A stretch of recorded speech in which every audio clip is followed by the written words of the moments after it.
Nous allons voir dans cette vidéo le cas de la transformation adiabatique quasi-statique d'un gaz parfait. C'est une des transformations modèles extrêmement utilisées. Alors les hypothèses sur le fluide. On suppose que le fluide est un gaz parfait, donc il suit l'équation PV égale nRT. Et on suppose aussi que CV est constant, de sorte que ΔU égale NCV ΔT.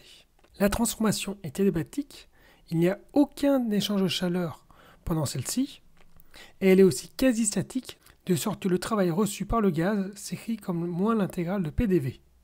La question que l'on se pose est celle de la forme de la courbe, dans le diagramme PV. On applique d'abord la conservation de l'énergie, ΔU égale W plus Q, et on utilise les hypothèses. ΔU égale NCV ΔT, parce que c'est un gaz parfait avec CV constant, le travail c'est moins l'intégrale de PDV, et la chaleur reçue est nulle. En remplaçant, on obtient donc NCV ΔT égale moins l'intégrale de PDV.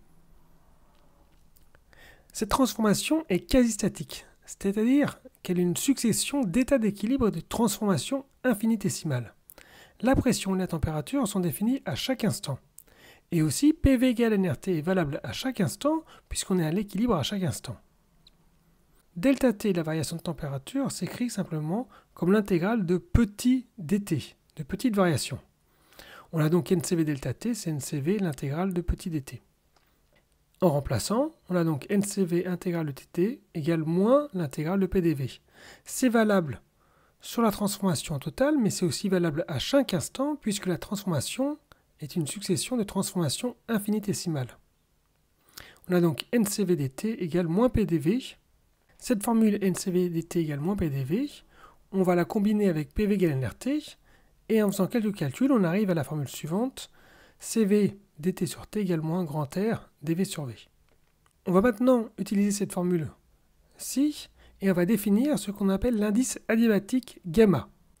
Et en intégrant sur cette formule, on obtient TV puissance gamma moins 1 est une constante tout au long de la transformation. En combinant avec PV égale nRT, on obtient différentes variantes. Par exemple, PV puissance gamma égale constante, ou T gamma P1 moins gamma égale constante. Ces constantes peuvent être déterminées si on connaît l'état initial. Par exemple, PV puissance gamma égale constante donne PV puissance gamma égale P initial fois V initial puissance gamma. À retenir de cela. D'abord, ce sont les hypothèses. Le fluide est un gaz parfait et on suppose de plus que CV est constant. La transformation est adiabatique, il n'y a aucun échange de chaleur et quasi statique. Et ce qu'il faut retenir aussi, c'est une des formules finales. N'importe laquelle des trois, la plus connue est PV puissance gamma égale constante. Elle montre directement la forme de la courbe dans le diagramme PV. Et ce qu'il faut savoir faire, c'est savoir combiner cette formule, PV puissance gamma égale constante, avec PV égale nRT, pour trouver les autres variantes, par exemple T puissance gamma P puissance 1 moins gamma égale constante, ou TV puissance gamma moins 1 égale constante. Quelques mots sur l'indice adiabatique. Sa définition est rappelée ici. C'est une constante qui est très utile quand le modèle du gaz parfait est valable.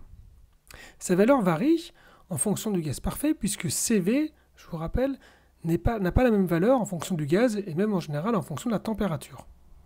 Quelques valeurs particulières. Gamma égale 5 tiers pour un gaz parfait monoatomique. Gamma, c'est à peu près 1,4 pour l'air à température résiduelle. Je rappelle que le diazote et le dioxygène sont diatomiques. Et pour la vapeur d'eau, qui est aussi très utilisée dans les machines thermiques, gamma égale 1,33 à 300 Kelvin. En général, quand le modèle du gaz parfait s'applique bien, gamma dépend uniquement de la température, car CV dépend de la température uniquement pour un gaz parfait. On peut toujours définir gamma pour un fluide quelconque. Dans ce cas-là, gamma dépendra de la température et de la pression. Au final, pour un système fermé, on avait différentes transformations. Transformation isobare, avec pression égale constante. Transformation isotherme, température égale constante. Transformation isochore, volume égale constante. Toutes ces transformations étaient quasi statiques. On a donc une nouvelle transformation à connaître, qui est la transformation adiabatique quasi statique. Donc la condition, c'est qu'elle soit évidemment quasi-statique et adiabatique.